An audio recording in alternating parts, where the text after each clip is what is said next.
How's it going, my bakers? I hope you're having an awesome day. Welcome back to the channel. In today's video, I've got something really quick and simple. Saltine crackers. So let's go to the kitchen and check them out. Alright, saltine crackers. Perhaps the simplest and quickest crackers you could make. But don't let that simplicity fool you. They're still a great snack. I mean, just look at that snap. I should really start recording sounds. Eat them with a dip, on their own, or with a glass of beer. It is all good. You could knead in some parmesan to make them cheesy, or you could sprinkle them with seeds of your choice. But if you're not into saltines, check out the flatbreads and crackers playlist on my channel for some more recipes. But staying with these, here's what we need to make them. Some all-purpose flour, milk, some cold cubed butter, baking powder, egg, and some sea salt to sprinkle on top. And those are all the ingredients that we need to make this great snack. Now as for the equipment, this recipe makes 2 trays of crackers, so we need 2 trays, lined with non-stick paper. We'll need a bowl for mixing, scales, a dough scraper, a fork, a rolling pin, and a brush for the egg wash. When it comes to cutting the crackers, there are a few choices, and you could use either one of these. A pizza wheel is a great one. It is very quick and probably the best option. A fluted cutter like this one will give your crackers a nice design, but it will take more effort and time to cut them. Now most of you probably have a knife at home. If you're gonna use this, don't mess up your table. Don't slice the dough. Simply press the knife down to cut it. Okay, so let's begin. In a large bowl, combine the flour and the baking powder and give it all a good mix. You want to distribute the baking powder all throughout the flour nice and evenly. Next up, add the butter. Make sure the butter is cold. You must keep it in the fridge until you need it. We need to rub this butter into the flour. If you've ever made biscuits, you'll be familiar with this process. Coat the butter with flour and then press it with your fingers. You want to break it down into smaller and smaller pieces whilst coating it with flour. Keep pressing it and rubbing it together. This will take a good 2 minutes, so don't rush. Coating the flour with butter will minimize the gluten in this dough. This is what it should look like once you're finished. It is nice and crumbly and kind of resembles beach sand. Now we can add the last ingredient, the milk. And yes, there is no salt in the dough, there's only salt on top of it. After adding the milk, grab your scraper and mix until there is no more dry flour left. Now you want to tip the dough out on the table and knead it. Just for a little bit, we don't want much gluten development here. All you want to do is make it nice and smooth, so knead it for no more than 30 seconds. This way the dough will remain nice and loose, it'll be easy to roll out, and the crackers will keep their shape as they're baking. I like to divide the dough in 2, because I'm making 2 trays. You could of course keep it whole, but I feel that this makes it easier for me. It's always good practice to weigh your dough before dividing it. Yes, you could eyeball it, but it would never be exactly half and half. After dividing, we need to shape the dough up. Just loosely shape it into round balls. We're not looking for perfection here, just make sure they're nice and round and that's it. You could make this dough a day ahead of time, if you wanted to, and leave it in the fridge for up to 24 hours even. I'm only going to chill it for around 30 minutes.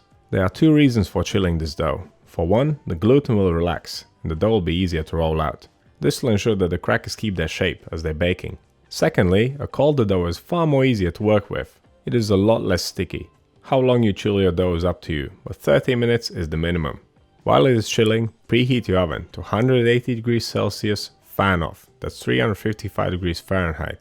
I like to work with the dough balls one by one, keeping the other one in the fridge. Unwrap it and dust it with flour.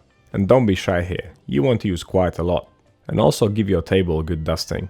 But if you're just watching this video right now, you don't have your hands full, click that subscribe button. It will greatly help me out, and it won't cost you anything.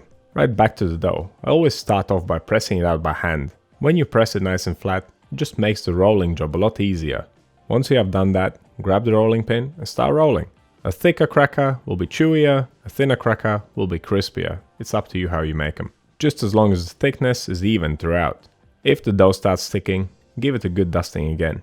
Now grab your tool of choice and start cutting. I like to first trim the bottom and the sides. Leave the top for now. Not trimming the top will give you a chance of getting an extra line of crackers out of your dough. How large and what shape you make them is totally up to you. And you can leave them rustic, don't trim the sides at all, and cut them into random shapes. It's all up to you.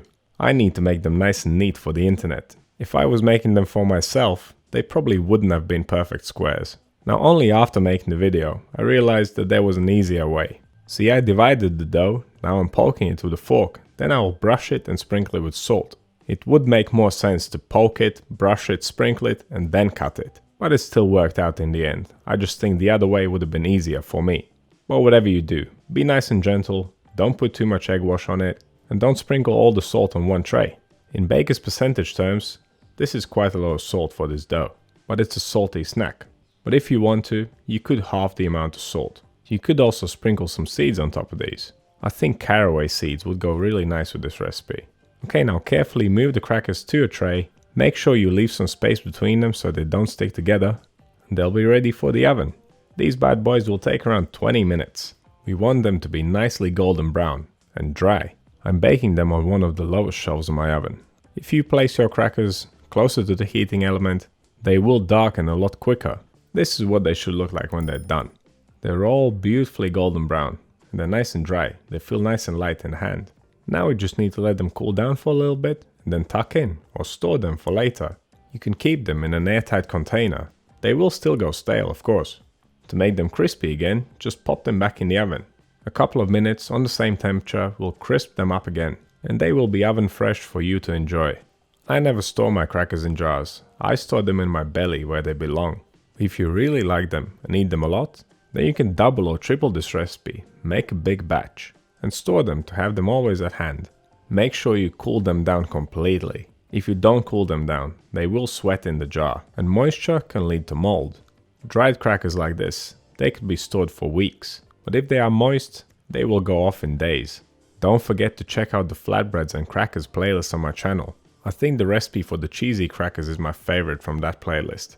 To give you a good idea, they contain more cheese than flour, so you might want to check it out.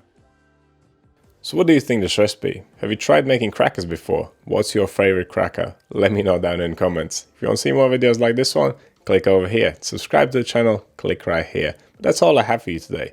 Thank you so much for watching. I'll see you in the next one.